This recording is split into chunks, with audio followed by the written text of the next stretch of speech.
Aunque en nuestro día a día no lo notemos, muchas cosas de carácter inexplicable suceden en todo el mundo.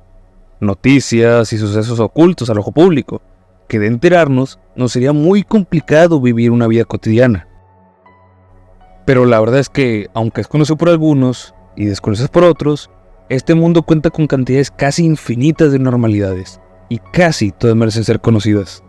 Muchas de ellas, gracias a Dios y a la Fundación, contenidas para nuestra protección, las cuales adoptan las siglas SCP. Aunque bueno, para aclarar, no todo tiene que ser monstruos. Pueden ser objetos, animales, lugares, personas y hasta conceptos. El humano es un ser que está en constante aprendizaje, y si hay algo que no entiende, eso se volverá un SCP. SCP-498, también conocido como 11 minutos de siesta. Clasificación del objeto seguro. Categoría reservada a aquellas anomalías con una contención sencilla y que rara vez suelen causar problemas. Casi siempre reservado a objetos o entidades en extremo dóciles o fáciles de contener. Cuenta con la peculiaridad de que cualquier sujeto que escuche la alarma lo induce a un estado de alerta incrementado hasta que es activada. Este efecto evita el sueño reparador en las proximidades del SCP.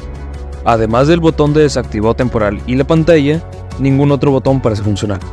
Además, los intentos de desmantelar a este SCP no han sido exitosos, por lo que no se ha podido determinar cómo funciona sin una fuente de energía. Pero bueno, lo interesante en este SCP es que cada 11 minutos la alarma del reloj suena, incrementando de volumen gradualmente. Las pruebas indican que la alarma inicia en 30 decibeles, incrementando 4 decibeles cada 10 segundos, mientras que el botón de desactivado temporal no es oprimido. Pero no hay evidencia de que este proceso se detenga. El nivel más alto registrado excede los censurados decibeles. Las ondas sonoras producidas han dañado estructuras cercanas, causado hemorragias internas y se ha teorizado que puede incluso causar actividad sísmica.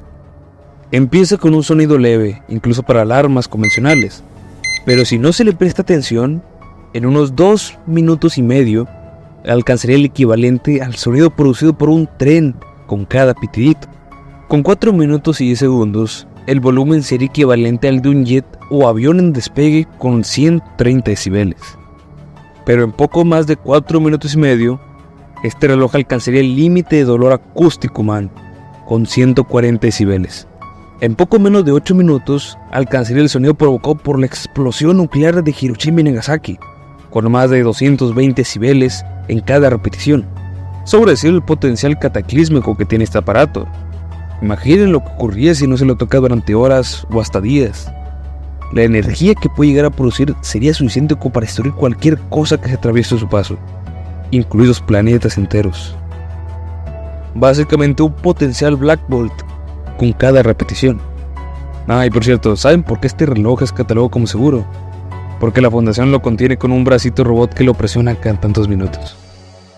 SCP-529, también conocido como Yossi, la media gata. Clasificación del objeto seguro. El SCP-529 es una pequeña gata doméstica con marcas de color gris atigrado. La parte trasera del extremo de la caja torácica del animal no está presente. El cuerpo termina bruscamente como si hubiera sido cortada en dos. Y por suerte, a pesar de esto, el animal no tiene problema de salud y se mueve como si tuviera la parte posterior intacta. Por ejemplo, camina como lo haría cualquier gato, y algún tiempo después de ser alimentada hace gestos como si estuviera defecando. El corte transversal no muestra el interior del animal, pero se ve de un color negro puro para el ojo humano, que absorbe todas las ondas no visibles de la luz. Es ligeramente blando al contacto. Cuando se le acaricia suavemente muestra una reacción positiva, ronroneo y así sucesivamente, pero casi siempre se muestra molesta con las personas que lo acarician, mostrando sus garras. Los agentes arañados por la gata no han mostrado anomalías. Pruebas de ADN han demostrado que la gata es hembra.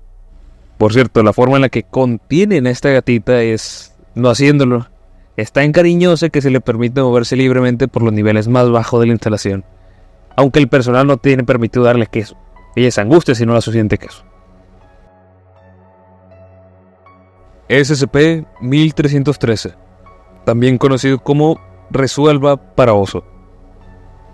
De clasificación Keter, nivel de amenaza naranja. El SCP-1313 es una serie anómala de procesos lógicos, capaz de ser definida como una ecuación matemática, para la cual la respuesta es un único espécimen hembra de Ursus arctos, también conocido como oso pardo. La ecuación en sí no parece ser intrínsecamente anómala, sino más bien una peculiaridad de las matemáticas. O sea, en lugar de producir cualquier número normal, la resolución de este problema produce un oso pardo tangible, adulto y frecuentemente enfurecido. Pero la solución no tiene que estar representada físicamente. El simple hecho de pensar, de considerar la solución, provocará la manifestación de un oso en o alrededor del sujeto. Esta fórmula, también conocida como SCP-1313, no requiere ninguna habilidad matemática en particular, más allá de una comprensión básica de álgebra elemental. Pero todos los pasos de la secuencia deben ser completados para alcanzar la respuesta correcta. Saltarse parte del proceso o intentar comenzar a la mitad del camino no resultará en ningún efecto anómalo y probablemente producirá un efecto mundano. Aparte del evidente hecho de que completar la fórmula genera un oso, el SCP-1313 puede ser usado como un factor de otras ecuaciones. Por ejemplo, la raíz cuadrada del SCP-1313 tiene como resultado la raíz cuadrada de un oso pardo vivo. De la misma manera, el SCP-1313 al cuadrado es el producto de dos osos pardos vivos multiplicados juntos. Pero no es recomendable que tales ecuaciones derivadas sean resueltas, ya que las criaturas producidas están por lo general mal integradas en nuestra realidad, y siempre son extremadamente hostiles, sin importar qué. El SCP-1313 llegó a la atención de la Fundación en el 67, cuando se informó de un ataque de oso en un instituto en Inglaterra. Desde ese entonces se han observado 1724 incidentes separados de ataque de osos en diferentes instituciones, con un estimado de 1600 muertos y 900 heridos no mortales. De los 1724 osos y compuestos matemáticos de osos generados, al menos el 20% sigue en libertad. El grave problema con este SCP es sencillo de intuir. El SCP-1313 es incontenible. Cualquier persona con nociones básicas de matemáticas puede llegar, aunque sea por accidente, a esta fórmula. Y cuando eso ocurra, será demasiado tarde. Y bueno, eso fue todo, mi gente. Nos vemos en otros... ¿Cuánto fue? ¿5 meses? Recuerden que no es solo suscribirse, yo los quiero igual. Nos vemos.